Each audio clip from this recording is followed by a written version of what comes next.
بتسأل حالك ليش الكل ناطر سقوط دبي؟ وليش تحولت الحرب الأخيرة لفتيل فجر كل الأحقاد والغير المكبوتة ضد نموذج عربي ناجح؟ الحكاية مش سياسي، الحكاية بزنس وصراع نفوذ اقتصادي بامتياز. لندن اللي كانت عاصمة المال العالمية شافت السجادة عم تنسحب من تحتها لمصلحة دبي، ولما هاجرت رؤوس الأموال والعقول من الضباب للشمس جن جنون الصحافة الإنجليزية من صحيفة ذا تايمز لصحيفة ذا جارديان. الكل استغل توتر المنطقة اليوم ليقول للعالم دبي انتهت، بس الحقيقة انه عم بيحاولوا يغطوا على فشل عاصمتهم التاريخية امام جاذبية النموذج الاماراتي الجديد. والاغرب هو الطعن من الخلف من بعض الماكينات الاعلامية العربية يلي حاولت لسنوات تقلد هالنموذج وفشلت، واليوم عم تستغل الوجع لتطلق فيديوهات ذكاء اصطناعي مفبركة ومنشتات كاذبة. هيدا مش مجرد تغطية مهنية، هيدي محاولة اغتيال معنوي لنموذج صار بيشكل عقدة نقص لكل حدا حاول يسبقه وما قدر.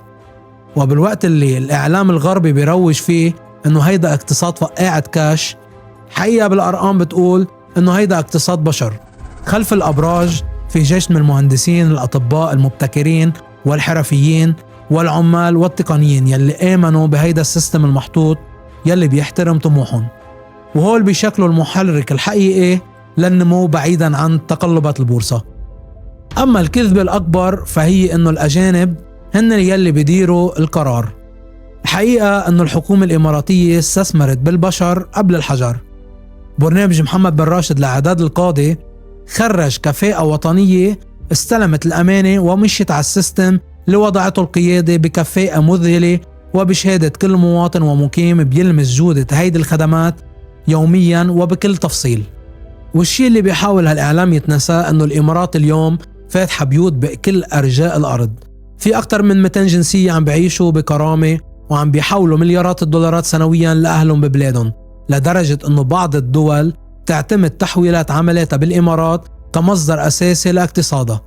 كل قصة نجاح هون هي شريان حياة لعائلة بآخر الدنيا. الإمارات ودبي مش مجرد أبراج كما يروج الإعلام، ولكن ضريبة النجاح دايما بيدفعها اللي بيوصل للقمة أولا.